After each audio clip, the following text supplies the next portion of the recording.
Hello, friends. Welcome back to the Author Spotlight. I am your host, Michael D. Butler in Frisco, Texas, and I'm so excited today. We love to interview amazing authors all over the globe that have amazing stories. And, we feature some amazing women. And today's author is from Dallas, Texas. She's doing some pretty incredible things. She recently went #1 with her book, her Beyond Publishing book, #1 international best-selling author of The Power Project. Now, she's had a top podcast for a long time, and she's founder of the Power Hat Company that is a social enterprise employing trafficking survivors. So hopefully we get to hear a little bit about that. She's a mother and she's a proud wife, and she's got some amazing things here to share, and she's helping women all over the globe find their purpose and chart a new course for their life. So let's welcome to the Author Spotlight. Let's welcome Brandi Voth from Texas. How you doing, Brandi? Hey there. I'm great, Michael. How about yourself? Hey, so glad to have you here on this Thursday. Doing super. It's just always fun to check in with authors. And I know you've had a plan to write a book for a while, but I've been wanting to get you on the show for a long time to find out, why did you write the book and why did you write it at this time? Oh, wow. So I've always enjoyed writing. Like I've written all my life. That was one of my favorite things as a kid. And it was one of those subjects in school that I never struggled with. But in all honesty, the idea of writing a book was not necessarily at the forefront. I am a speaker and I enjoy interacting with people in a live audience, but I never thought about putting my words into a book until I started really just writing some posts on social media and had different people reaching out at different times saying, hey, I would like to, I'd like to see a book by you. And so, it kind of like planted a seed with me, like, okay, so my words have impact. I wrote a couple of, I had a good friend pass away, and I wrote a blog post about mental health and anxiety and depression and inevitably suicide. And it went viral. And I had a lot of people reaching out saying that my words had touched them. And I thought, well, if we can impact someone with a social media post in a positive manner, then maybe we can impact them with a book. So I started putting things together into a book. And at the same time, I had people asking me why I had become involved with the fight against human trafficking and how I had become a mentor to traffic survivors, and really how I had stepped into this journey of purpose that I've been walking for the past few years. So it's been a culmination of the past, it took me about 2.5 years of writing just off and on before I had it put together. And there's no better time than right now. People are sitting at home, and there's a whole lot of ugliness and negativity and hatred in the world right now. And so if we can put something out there that is positive and creating a purposeful impact in the world, then I can't think of a better time. I know we've been getting some great feedback on barnesandnoble.com, on amazon.com, and other sites. Who did you write the book for, Brandi? In all honesty, I wrote it for the person sitting at home that thinks it's too late in life, or thinks that they're not smart enough, they're not young enough, they're not old enough, they're not talented enough, they're not gifted enough, they don't count enough. It's for that person that's sitting at home that feels a call on their heart and feels a call on their lives to create an impact, to follow that call, but they don't know that they already have whatever it is that they need to follow the call that's on their life. Yeah, I got you. Well, that really makes a lot of sense. Now, you've had a podcast for a long time, and I want to ask you about that. But before I ask you about the podcast, I really want to get into the social enterprise that you're so excited about. That, do you talk about your social enterprise in your book?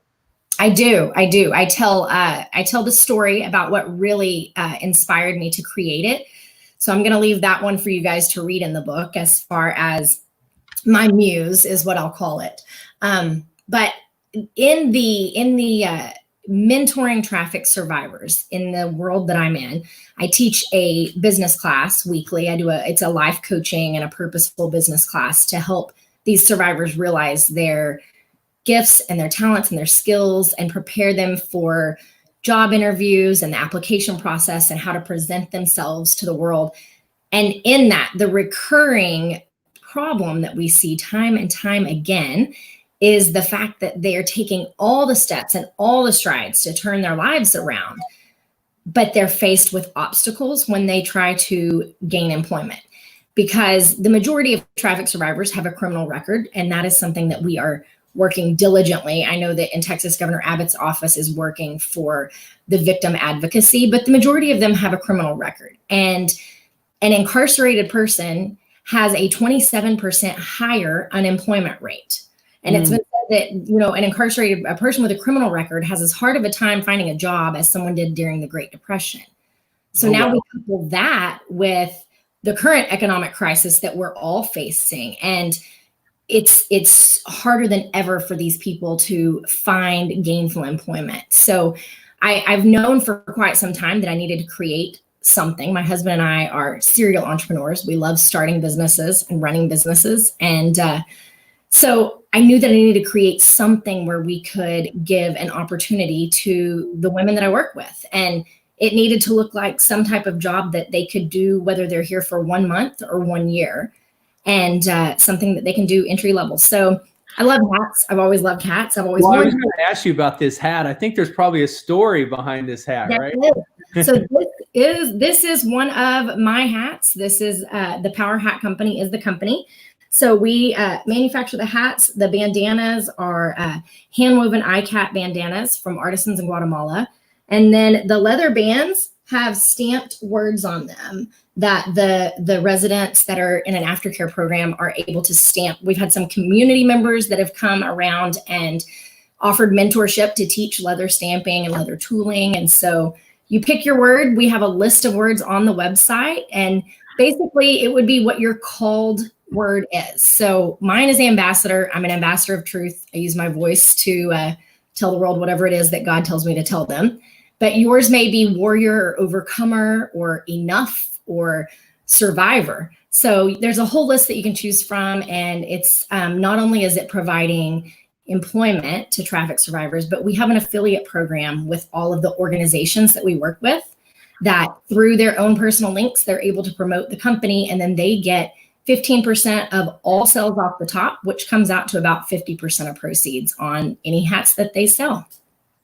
You know, that is so exciting. I love hearing about what you and your husband are doing. And I know you've gotten a lot of positive feedback from Governor Abbott and congressmen and women in legislators in Texas. So what are some of the things, I mean, give us some feedback. I know we want to dive into the book, but I'm sure you have some testimonials too of just why you started that organization, why you're so passionate about it. You know, I see you're making a huge impact here. Give us some more insight into that.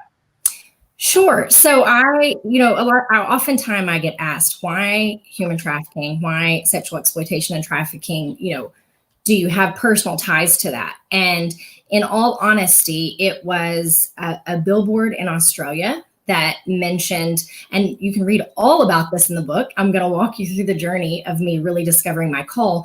But the idea was that there was a billboard that talked about immigrants being trafficked.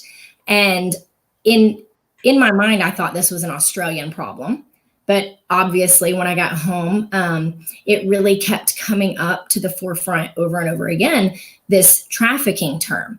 And so I leaned into it. And I happened to be at a place in my life where I was open. I was open hands, open heart. I had been really successful in business. I loved training women and coaching women. And so in that, I was in a place where I knew that I was great at that, but I also felt even a bigger calling in life. And so, and then it was able to come full circle. You talk about Governor Abbott. It was able to come full circle this last year because I'm an A-team leader with A21, which is Christine King's anti-trafficking organization, doing huge things in the world. Great organization. What she's doing. Yeah. So as a leader with that organization, I was given the opportunity to go with our partnership with Governor Abbott's office and do a press release campaign for our Can You See Me billboard campaign. And so I was able to educate people on the fact that these billboards that are put out for community awareness are actually what got me involved in the cause 3 years ago on the other side of the world. So it was pretty beautiful.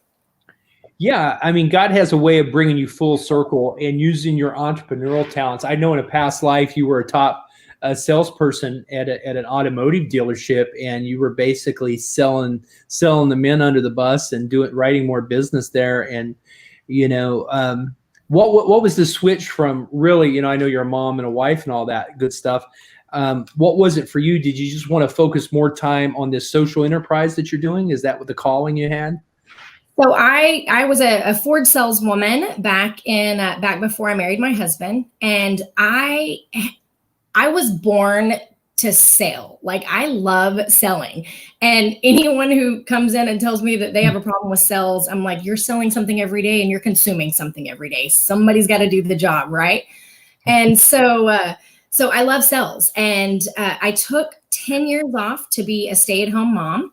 I have a wonderful husband that took great care of me in that time frame, and I got to just love on my babies. And I lived a pretty fantastic life, but it also was not necessarily the life I had planned for. And there was something in my heart, in my spirit, in my nature that says, like, I love my husband, I love my kids, I love all this, but I also really love business.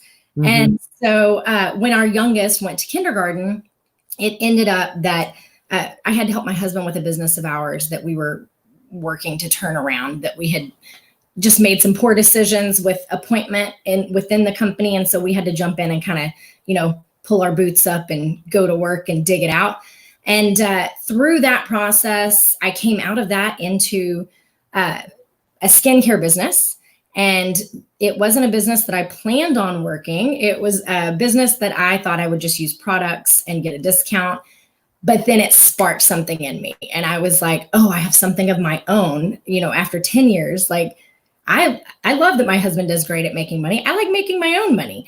Mm-hmm. And so then I built out a sales team across the US and Australia of just some phenomenal women, and was able to train them and coach them and lead them. And I was like, this is what I was put on the face of this planet for. So beautiful. I still do that. That is still my bread and butter. That is still what brings all the dollars in every single month, that supports a social enterprise hat company and supports a book launch. And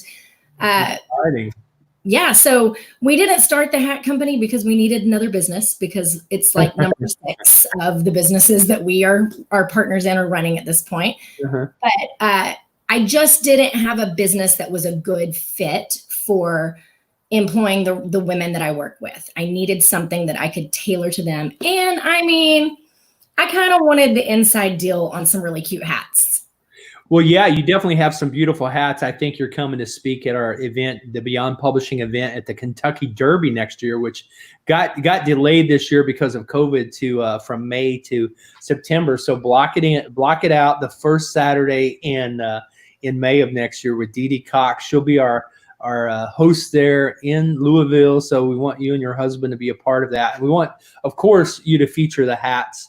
We'll have our new line, our new spring and summer line by then that I can bring and debut at the Derby. Well, tell us a little bit about that, because you're giving women, it's almost like you've come full circle here. You found a business model that helps you not only survive, but thrive. You work with women all over the planet now because of this business model. Isn't the internet great where you can do that? It wasn't like our grandparents or our parents' generation. It's just a beautiful way. But the fact you've launched this social enterprise, but I want to dive into some more stories around the book, because you live on a beautiful lake. Did you get some inspiration to write? I know some of our authors want to come out to your cabin and rent your cabin to write a book. Tell us a little bit about being out there. Did you get some inspiration to write? Yeah, it's really, really interesting, because before we ever lived on the property that we live on, we lived just around the corner. I'm at the same lake in a different home that my husband had built, and we had friends that had the property that we're on now. And so at the time, they had a friend that was an author that would come stay in their guest cabin and write. And we always knew about that. And then when we moved to the property, we would have people that would call to book, because it's a little guest cabin, like a VRBO.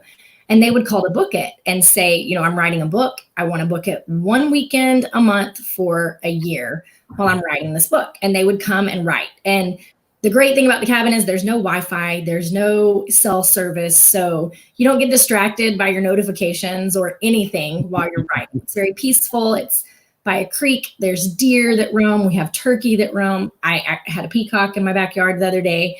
And, and so I did really all of my writing. The majority of my writing, I believe, like 95% of it was at my house at the lake.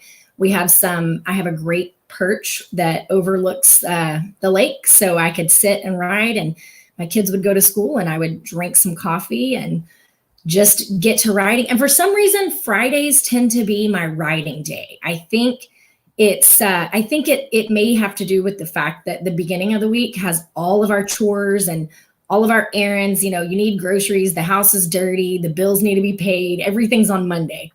But by Friday, I've kind of released that burden, and it tended to be that Fridays were the days that I could just really create. You know, it's really powerful what you said there. I could write a book in a week if I didn't have Wi-Fi. I get so distracted with all the dings and the notifications, right? So I think you're really onto something there. In fact, I want to have you as a guest soon on a class that we do. We have a class that we do. In fact, it's a free class that we're offering during the pandemic.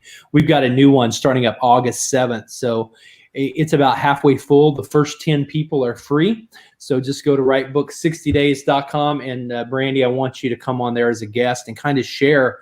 What would you say for somebody that's stuck in writing their book? What advice would you give? You know, of course, come to your lake and sit there without the Wi-Fi, but what advice would you say if there's an author stuck with their manuscript?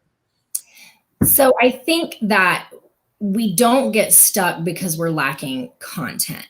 It's okay. I'm a mindset coach, you guys, like that. This is my jam. And the reason we get stuck is because we hold ourselves back. And we believe the lies that the enemy feeds us, and we buy into limiting beliefs. And anytime that I went through a non-writing phase, and I had a lot of them because I hit and miss wrote this book for 2.5 years. And anytime that I wasn't writing and I wasn't creating, it's because I had decided that book wasn't important, that my words weren't important, that someone's opinion of the book was going to be negative, that I wasn't walking in God's call with the book. And anytime that I unpacked that, I could write freely. And so if you find yourself stuck, and I talk about it in this book, when I intentionally sat down and overcame the belief that someone else had already written the book, or someone else had already said something similar to what I had to say, which was absolutely bogus. Like, we all have our own stories, and the Gospels in the Bible, like, they're all the same story told by a different author. And I love that. That's such a powerful revelation. In fact, Shayla here has given a few sermons herself in her life, and she says that's powerful as well, from Connecticut. Very impactful, the power of your voice, believing the lie that your words aren't important. So you overcame that and obviously got the book out, and it's an amazing book. In fact, I was just looking through some of the testimonials here from people like Tina Strong, Kirsten Goff, Jessica Brinkley are saying things like, I'm only on chapter 3, but I wanted to say, wow, this book is almost my life. It is speaking volumes. Many people need this book. I can't wait to read more. Very encouraging. So you found a way, Brandi, to press through. So give us a little more on that. I'm liking what I'm hearing. Absolutely. So it ended up, I was at and this is in the book, you can read all about it, but I was at a point where I had to decide that the story that I had to tell, the words that I was given, were God appointed. And I had to really decide that God's opinion of me and God's plan for my life was more important than anyone else's, like more important than critics, more important than family members, more important than reviews. And for me to not fulfill this call that I felt so deeply on my heart was being completely disobedient. And I had to unpack that. So when I made this decision, it was, end of July, 1st of August of 2019.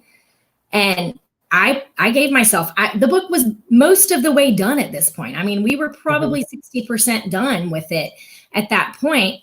And so I looked at my word count and I sat down and I gave myself a 90-day deadline from the day that I was writing to this is going to be finished. Like I'm no longer saying I'm writing a book. I'm going to say I've written a book. Let me ask you this question. Did you put it on your social media that you're giving yourself 90 days?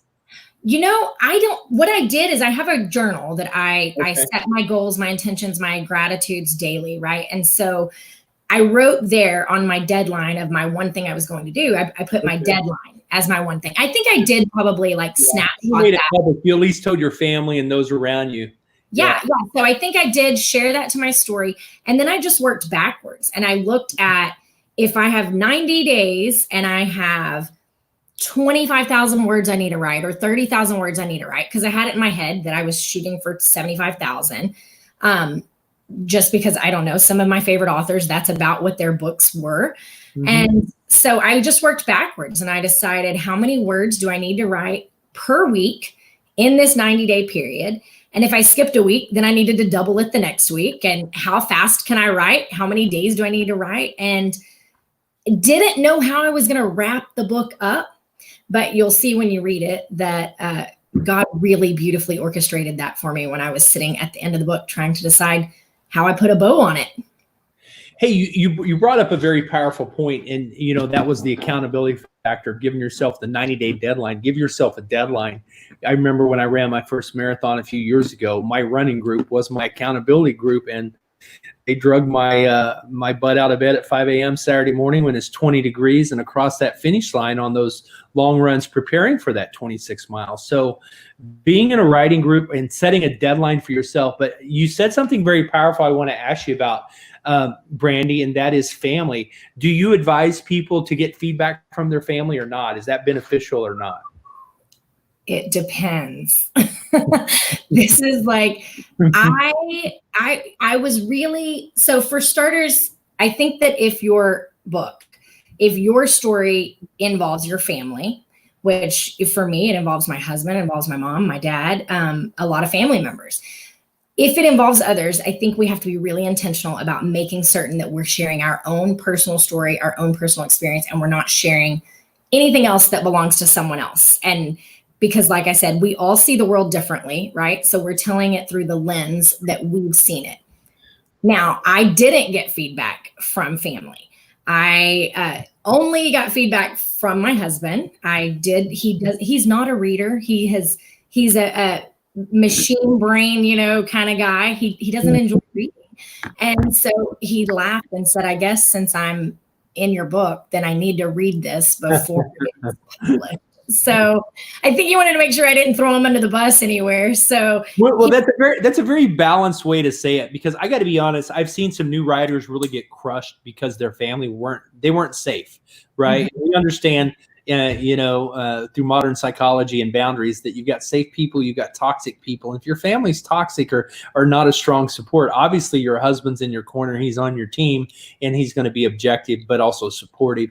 But I've seen many a new author get crushed just because their family wasn't healthy and they thought their family would applaud them, and they didn't get the affirmation they need. Instead, they got crushed and didn't publish their book. So be very wise and discerning about that. But I do want you to share in our group soon. Now, I've shared your link tree. Is that a good URL for us to share for people to get a hold of you on everything with your podcast and everything?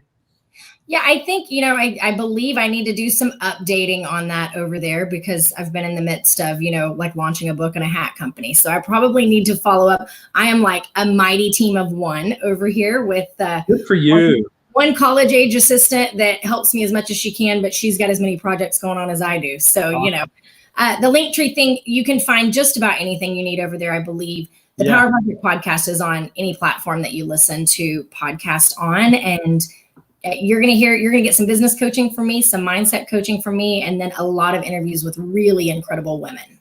Beautiful, beautiful. Author Brandi Voth. We're getting a lot of great feedback with the launch of your book, The Power Project. Now, I know you speak a lot. I know you coach. You talked a little bit about the podcast.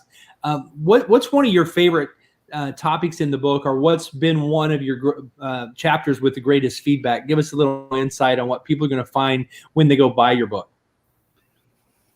That's a great question. So I think that what people are responding to really well is the thing that was the most terrifying part of the entire book. And that was the vulnerability and the authenticity that I brought to the story. I really, when writing, I wrote it for people that could learn from something that I've walked through. And you don't think about, oh, there's actually people that know me going to read this. Like, I'm going to see Sally at the grocery store and she's going to know all my laundry, right? So I think the authenticity and the vulnerability and the fact that people that are reading the book are seeing the word purpose gets built up huge, right? Like, people think like, oh, we're searching for our purpose and we're trying to find the perfect job with purpose. And what people don't realize is that every day you in your everyday life can stand the purpose you're called to be in. So I believe that the best thing that people are receiving from this book is the fact that you don't have to be anything special to stand in the purpose and serve a call in life.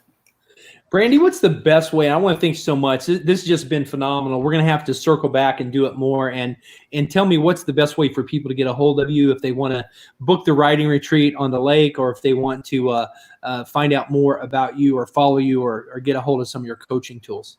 Absolutely. So Brandi at the-powerproject.com. There is a dash. I'm waiting for someone to give up the non-dashed powerproject.com, putting that into the universe. Send me an email. I can throw you, if you like, you can subscribe to the newsletter. I send a weekly newsletter out with podcast episodes and some inspirational blog posts and resources that may make your life easier. Also, I'm not truly a millennial, but I am on Instagram. And that is, I love DMs on Instagram. I answer every single DM I get. I try to respond to every comment I get. So hang out with me over there. And then you can follow the Power Project page on Facebook, where you can see some of the vlog. And if you want to be part of my book launch team, then you can actually be in our private Facebook group, which is Power Squad. And it's a group over by the Power Project on Facebook. We can hang out. I'm on all the platforms. I mean, look, I'm even on TikTok if you're a 12-year-old girl and you want to hang out over there. Well, you're everywhere. And I think that's what's so powerful. You've been able to touch so many women and employ women that are coming out of human trafficking. I just think it's phenomenal. And what's next for Brandi? And be sure I got the email spelled correctly there. I think I had to correct it, but I think it's right now.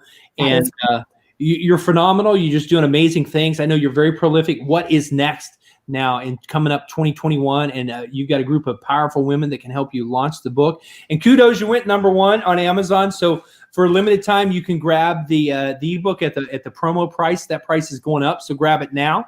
And what's next, Brandi? Oh, 2021, I envision a world that has no COVID, or at least has a cure, and we are able to travel freely. I envision some retreats, some in-person retreats where I'm able to interact with my community one-on-one in a coaching setting. And we're gonna sell as many hats as we possibly can to employ as many traffic survivors as we can.